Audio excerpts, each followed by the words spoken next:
Welcome back, everybody. Thanks for tuning into episode 2 of our 2020 adventures. Just want to again start out by hoping everyone is well and staying safe. As I said in our last video, this is our first crack at a blog, and we hope our quality will improve as we continue.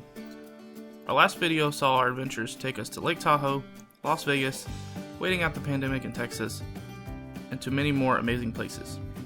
If you haven't checked out the first episode yet, I recommend you take a peek at it on our channel before you're watching this video. Thank you to all who have watched the first episode and subscribed to our channel. We hope we are worthy of your time and that you may be inspired by our adventures. Next, I would like to introduce our new channel logo. Holly worked on this awesome portrait-style logo that represents our little family. The Dollhouse Adventures is named after our tiny house, which we have nicknamed the Dollhouse. We hope to continue to evolve our logo as we continue to evolve our channel, but we are thrilled to have something amazing that represents us. Let's get this thing going. We left off the last episode heading back home from Texas and hoping the pandemic was coming to an end. As we all know, we were far from an end in sight. We continued to have some adventures by hanging out in Monterey and Big Sur, California. Only a short drive away from our house, we made several trips to this area throughout the early summer. Our favorite sites in the area include the Elephant Seal Beach, Perkins Park in Monterey, and Limekiln State Park.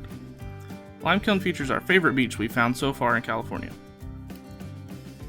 We spent most of the next few weeks exploring sites in San Francisco, such as Lombard Street, the Palace of Fine Arts, and Ghirardelli Square. We also had a blast picking fresh cherries in Gilroy. We're so lucky to live in an area with such a vast amount of natural beauty. We look forward to diving deeper into our local attractions in future videos. The time is now mid-June, and we are setting off on our Great Pacific Coast trip. We started our trip by heading to Crater Lake National Park. Crater Lake is a beautiful national park and one of the few accessible places on the west coast. You can play in the snow in the middle of the summer. From its prehistoric history to its scenic drives, Crater Lake is a place worth a visit, and we definitely plan to return to do some hiking and camping. Crater Lake has very harsh winters, so visiting in the summer, we believe, is the best time to visit. There are not very many places you can have a snowball fight in June.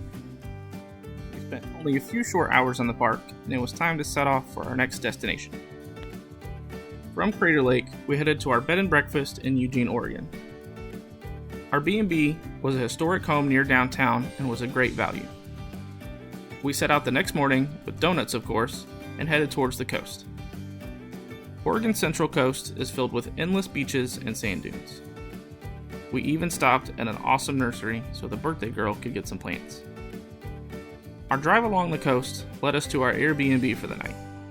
Located in Arcata, California, this was one of the best Airbnbs we've ever stayed in.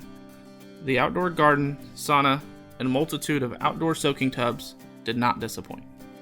It is not easy to find such great accommodations that are also pet-friendly. The trip to this Airbnb alone would have been worth it. From Arcata, we started our journey home, but not before we had the best day of the trip so far. This was the trip where we discovered Dutch Bros. Let me pause here for a second. In case you didn't know, Dutch Bros is our latest obsession, and we love everything about them.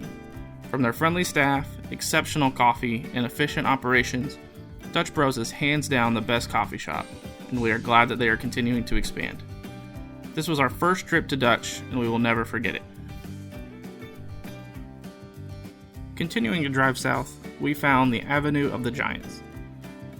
This 31-mile stretch of road runs parallel to Highway 101 and features some of the most amazing redwood trees on the planet. There are convenient pull-offs and short trails that lead to breathtaking groves of redwoods. The mild summer temperatures here made for such an amazing experience. There are also several access points to the Eel Fork River from here, which provide a nice refreshing dip.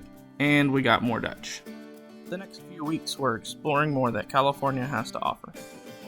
We had a blast swimming in the Merced River near Yosemite, tracking down more Dutch Bros, hitting up the Santa Cruz Boardwalk for their famous dip cones, and working on some home improvement projects. We will be covering more content on our tiny home in future videos. The time is now late June, and we were blessed to have our friends come and visit. We grabbed them from the airport and set out on our next adventure. We set off for an Airbnb in Kirkwood, just 45 minutes south of South Lake Tahoe. Kirkwood itself does not have much to offer in the summertime, but is a great place to find affordable accommodations near Lake Tahoe. We spent the next few days hanging out in Emerald Bay, biking down the Truckee River, and relaxing with some fun games. Biking is slightly more difficult with a dog in a backpack, but it was worth it. Tahoe gave us such a different experience from when we were there in the winter, but both are just as enjoyable. From Kirkwood, we drove along Lake Tahoe for some great views, hit up Dutch Bros in Carson City, and headed to Mammoth Lakes, California. A hotel in Mammoth Lakes would be our home for the next few days as we explored Yosemite National Park. Yosemite in the summer is amazing, and we had a great first experience. Hiking up mountains, swimming in frigid lakes, and wandering through fields was a wonderfully exhausting time, and we were glad we got to spend time here with our friends. If you would like a more detailed overview of what Tahoe and Yosemite have to offer, go check out our friend's blog at J&J Wander. A link is provided in this video's description. We spent our last night playing board games and wishing the trip wouldn't have to end. Since our park had no opening day in sight, our company was looking for volunteers to go work at another park across the country. We worked out the details and headed to Texas again to drop off the pets. We decided to make this trip to Texas a little more exciting and take a scenic route. Our first leg of the trip took us to Route 66 in the Grand Canyon. The Grand Canyon speaks for itself, and we could not have picked a better time of the day to get there. Watching the sunset over the canyon was something we will never forget. After some late night Dutch, amazing stargazing, and a couple hours of sleep, we set out on the next morning for leg 2 of our journey. We drove through Petrified Forest National Park for a wonderfully unique experience.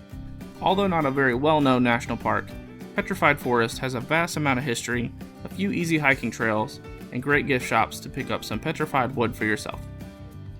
We continued our drive through New Mexico and ending the day in Lubbock, Texas. We got a good night's sleep and finished the drive to League City the next day. We've taken our pets on tons of road trips this year, and they always make things more interesting. We had only a couple days in Texas before we flew out for our next adventure.